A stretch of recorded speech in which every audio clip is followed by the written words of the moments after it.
E aí galera, massa, bem-vindo ao meu canal. Hoje eu estou aqui para te ajudar em uma questão da Federal do Paraná que mistura geometria plana com geometria analítica e trigonometria. Questão de número 18. O que dizia essa questão lá para você da Federal do Paraná?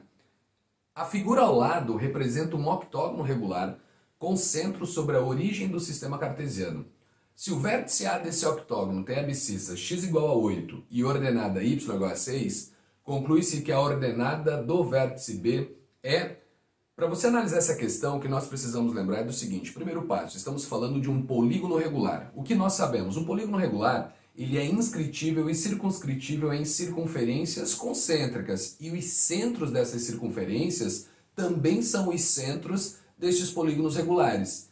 Como a questão fala que este octógono regular tem centro na origem do plano cartesiano, então você já sabe que a distância do centro deste plano cartesiano até os vértices desse polígono obrigatoriamente são medidas congruentes, porque serão os raios das circunferências que circunscreve este polígono regular. Então você começa já a sua questão parando para fazer essa análise. Essa é uma primeira ideia. Então dá só uma olhada, acompanha comigo. Ó. Do centro do plano cartesiano, você puxa um segmento e vai até o vértice A. Primeira situação é essa. E o que nós sabemos pela informação? Que a distância do centro até o ponto A tem que obrigatoriamente ter a mesma medida que do centro até o ponto B. Estamos falando de um polígono regular e aí o centro coincidiu. Perfeito, até então tudo bem. O que mais nós sabemos?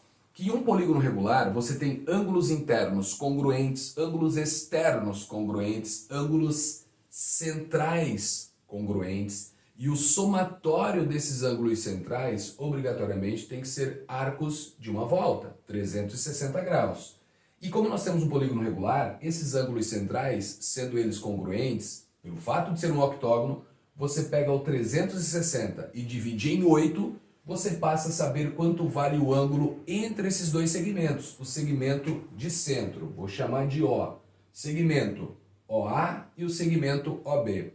Então, o ângulo de vértice O para essa situação, o ângulo AOB, nós já sabemos que corresponde a essa ideia. 360 graus, que é o arco de uma volta, dividido por 8. Por que, Bel? Octógono regular, você tem 8 triângulos congruentes isósceles. Sendo assim, este ângulo que eu carinhosamente estou chamando de θ, nada mais é do que 45 graus.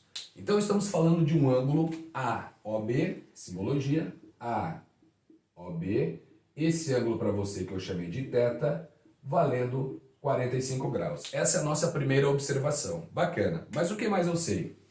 Bel, além desse ângulo θ ser de 45 graus, que é o que eu vou colocar aqui na minha imagem, meramente ilustrativa, nós temos a abscissa do ponto A e nós temos a ordenada do ponto A, de acordo com a informação da questão. Nesse caso, o que ele disse para você? A ordenada e a abscissa têm valores. Ordenada 6 para o ponto A, ok, e 8, valor do x, 6 do y. Tá lá. Essas são as coordenadas passadas no enunciado da questão. O ponto A tem coordenadas 8 e 6. De acordo com o que nós sabemos, ponto A, projeção, ângulo de 90 graus, então aqui surge para você uma figura triangular, e este triângulo, ele é um triângulo retângulo. Quando eu trago esse triângulo, essa imagem aqui para fora, a primeira situação que você associa é, Bel, o que conhecemos? Um cateto, distância do centro até a projeção do ponto A sobre o eixo x, esse cara valendo 8, e nós temos um outro cateto, que é a projeção do ponto A para o eixo y, e aí é como se você desse um soco nesse cara, dá uma porradinha nele lá, ele para aqui, 6. E o nosso objetivo é saber quanto vale este segmento OA, que é a hipotenusa desse triângulo retângulo. O que a gente faz? Teorema de Pitágoras. O Teorema de Pitágoras traz para você, esta medida do segmento OA. Para você que está bem treinado, sabe, Teorema de Pitágoras, hipotenusa ao quadrado, soma do quadrado dos catetos, mas nós conseguimos observar pelos dois valores, visão ninja, que nós temos o triângulo pitagórico aqui, 3, 4 e o 5. Então o que nós fizemos? 3 vezes 2 deu 6, 4 vezes 2 deu 8, 5 vezes 2 deu 10. Então 10 é a medida do raio da circunferência que circunscreve este octógono regular. que é a medida do segmento OA. E como nós sabemos, o segmento OA ele é um segmento congruente ao segmento OB, então o segmento OB ele também vale 10. Essa é a primeira situação. E agora o que nós temos que analisar? Bel, qual foi a pergunta que o cara fez? Na leitura você observou que o que ele pediu foi a ordenada do ponto B. E quando eu digo que era a ordenada do ponto B, nós vamos quebrar essa imagem em uma imagem triangular agora. Olha a bagunça que eu estou fazendo, acompanha comigo. Eu vou trabalhar com a projeção do vértice B para o eixo X. E da mesma forma que eu olhei para esta figura triangular, eu vou olhar para esta outra figura triangular, mas com um outro propósito, em achar uma medida só de um dos catetos, que é o que ele perguntou para nós, que é o famoso y do ponto B, a ordenada do ponto B. E a partir dessa imagem triangular, depois de todas essas informações, o que eu sei? Existe um ângulo aqui que carinhosamente eu vou chamar de alfa, e quando eu trago agora essa imagem para fora, o triângulo que te ajuda a resolver essa questão é este triângulo retângulo que diz que um dos catetos é para você aquela projeção até a origem, que será o y do ponto B, que ele questionou. Da mesma forma que eu dei o soquinho no 6 e parou aqui, você para pensar da mesma forma, legal. Nós temos o segmento OB, lembre-se, aqui você tem o segmento OB, que é o raio dessa circunferência que circunscreve o seu octógono, e essa medida acabamos de encontrar valendo 10 por definições lá dos polígonos. Perfeito.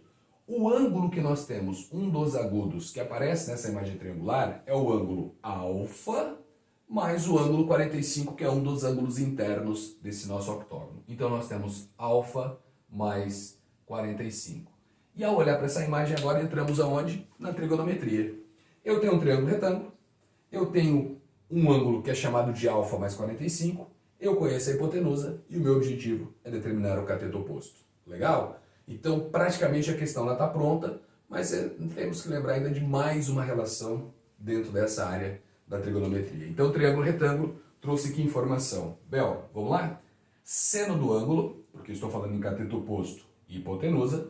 Então, aqui em cima, o seno do ângulo alfa mais 45, alfa mais 45, este cara tem que ser cateto oposto sobre hipotenusa. Então é o y do ponto B dividido pela hipotenusa, que vale 10. E qual é a relação que eu questionei agora com você? Não foi essa de oposto sobre hipotenusa. Essa é uma relação básica envolvendo um triângulo retângulo. O que eu quero que você lembre é a adição de arcos.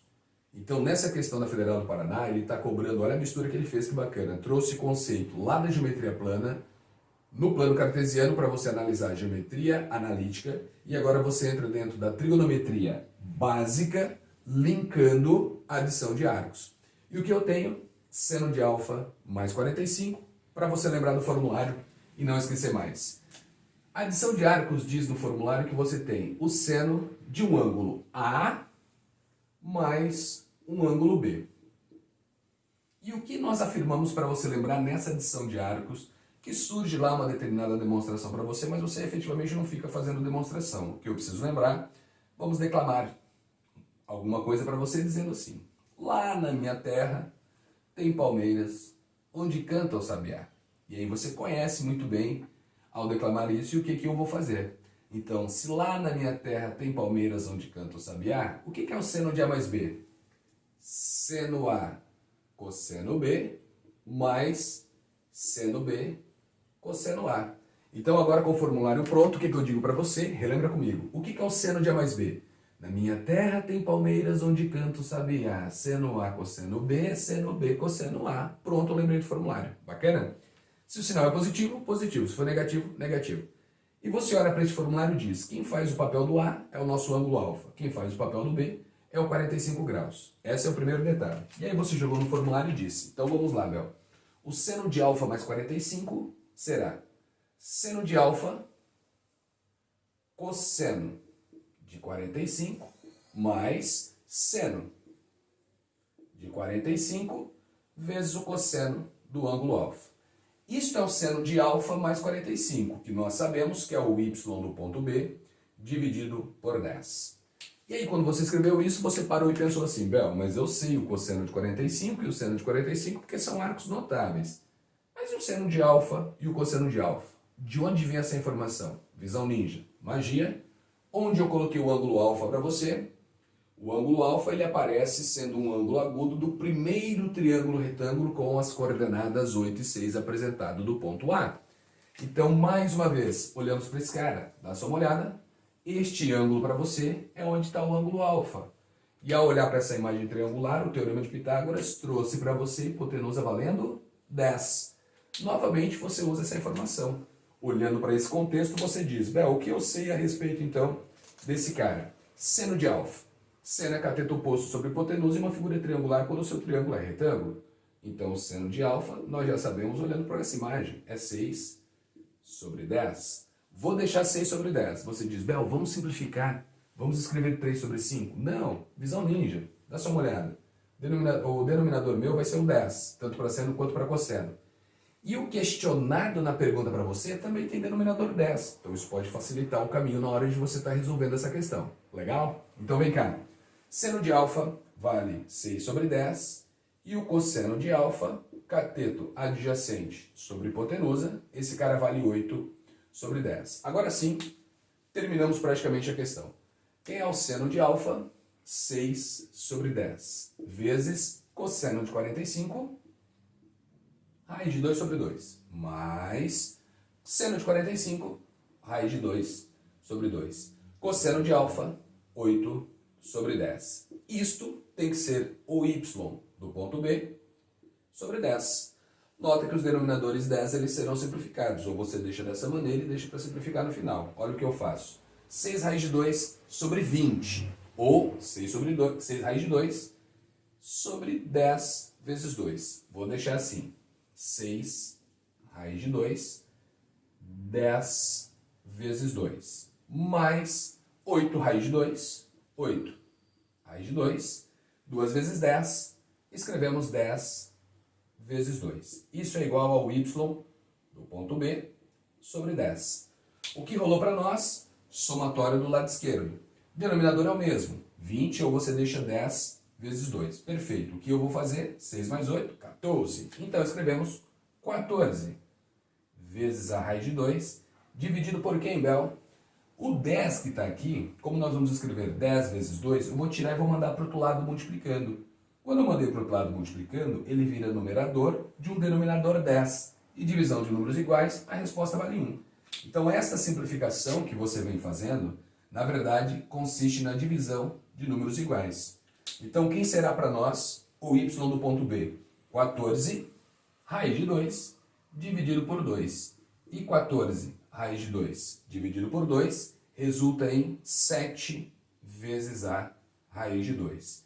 E essa é a resposta que você dá para a questão. 7 raiz de 2, você nota que você encontra isso na letra D. E aí você acabou com a questão e parte para a próxima. Mas é uma questão bacana. Analisa junto comigo. Você, conforme eu já havia dito, você entrou dentro da parte da geometria plana, brincou com a geometria analítica, usou a trigonometria, adição de arcos, lembrou de formulários e você agora conseguiu concluir a questão. Legal? Galera, curte aí, comente, compartilhe. Se você curtiu, deixe aí nos comentários o que você achou dessa resolução, o que você achou dessa questão e continue estudando. Estou aqui para te ajudar. Valeu? Massa, galera! Fui! Vazei!